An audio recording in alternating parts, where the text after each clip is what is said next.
Il y a 25 ans, la société African Minerals, pionnière fondatrice d'Ivanhoe Mines, commençait à organiser ses recherches pour trouver des gisements minéraux majeurs à l'intérieur et autour de la région de ressources minières légendaire de l'Afrique australe.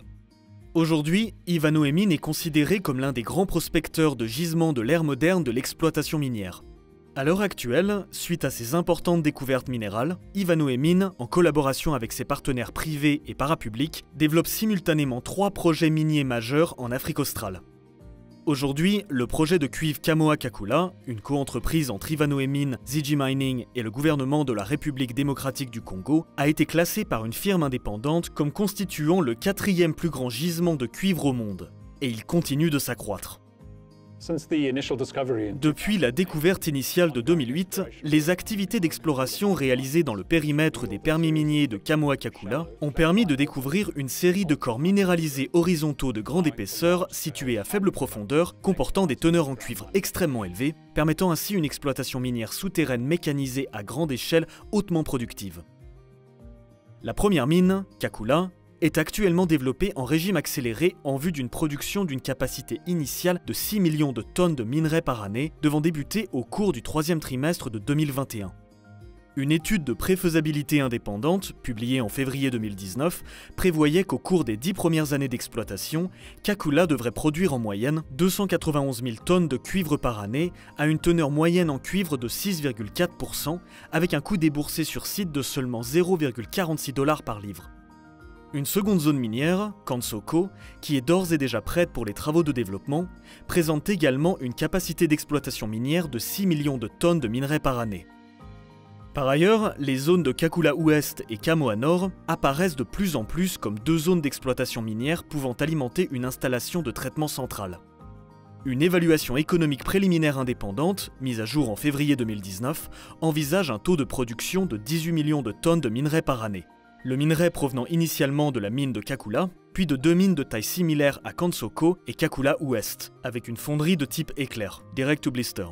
Avec ce taux d'exploitation minière accru, Kamoa-Kakula devrait constituer la 2e plus grande mine de cuivre au monde, avec une production maximale de plus de 700 000 tonnes de cuivre par année. L'histoire du projet ne s'arrête pas là. Cette année, les géologues de Kamoa-Kakula ont fait des découvertes remarquables dans la région Kamoa Nord, soit des gisements de cuivre de grande épaisseur situés à faible profondeur, présentant des teneurs extrêmement élevées.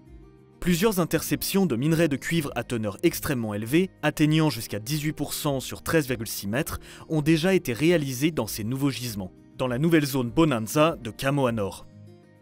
La zone Bonanza de Kamoa Nord demeure ouverte sur une grande distance le long de son axe longitudinal qui suit une structure de faille à orientation est-ouest pouvant être retracée sur une distance atteignant jusqu'à 20 km et se prolongeant dans le périmètre des permis d'exploration de la zone Western Foreland adjacente détenue à 100% par Ivanhoe Mines.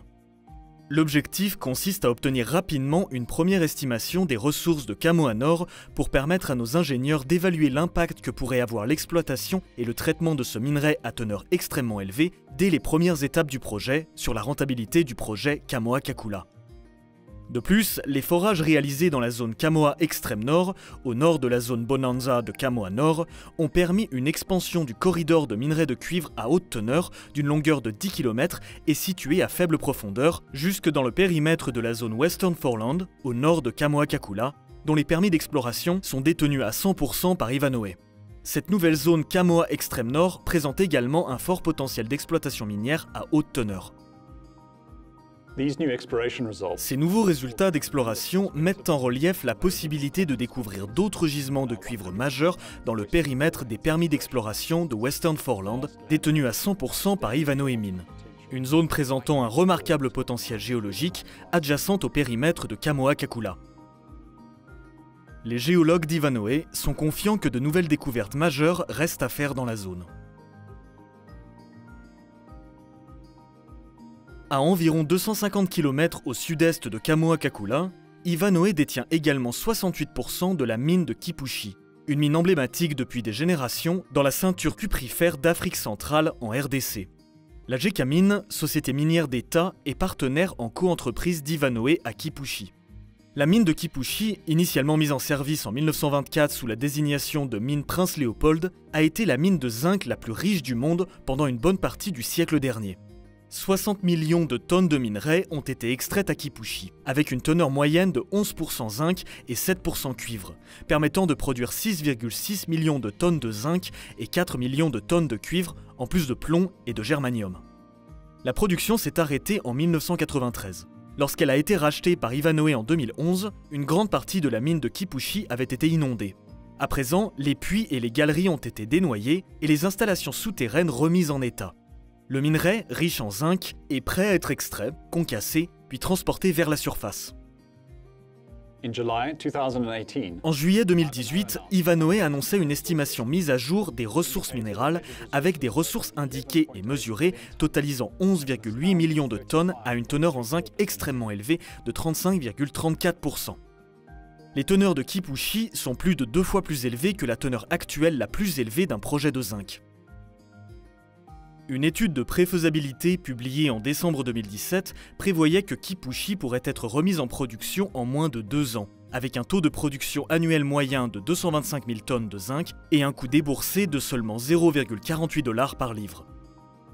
La reprise prévue de la production ferait de Kipushi la mine de zinc présentant les plus hautes teneurs parmi les principales mines à haute teneur au monde.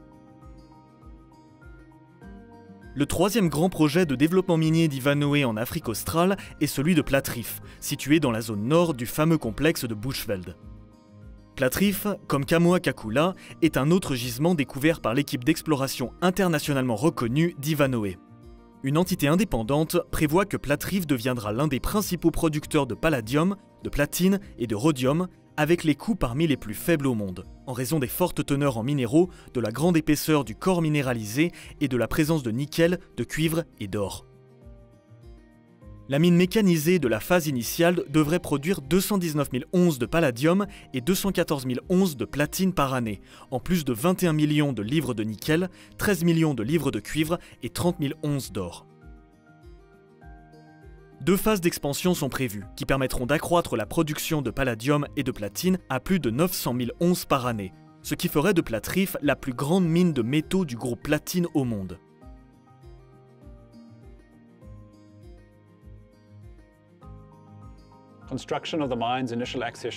En octobre 2018, la construction du puits d'accès initial de la mine a atteint le gisement Platreef, d'une épaisseur de 29 mètres à une profondeur de 780 mètres, et devrait atteindre la profondeur finale de 982 mètres au début 2020.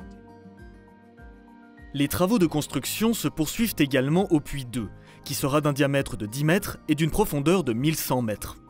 Le puits 2 permettra de transporter jusqu'à 6 millions de tonnes de minerais par année jusqu'à la surface, soit la plus grande capacité de levage parmi les mines de l'Afrique du Sud.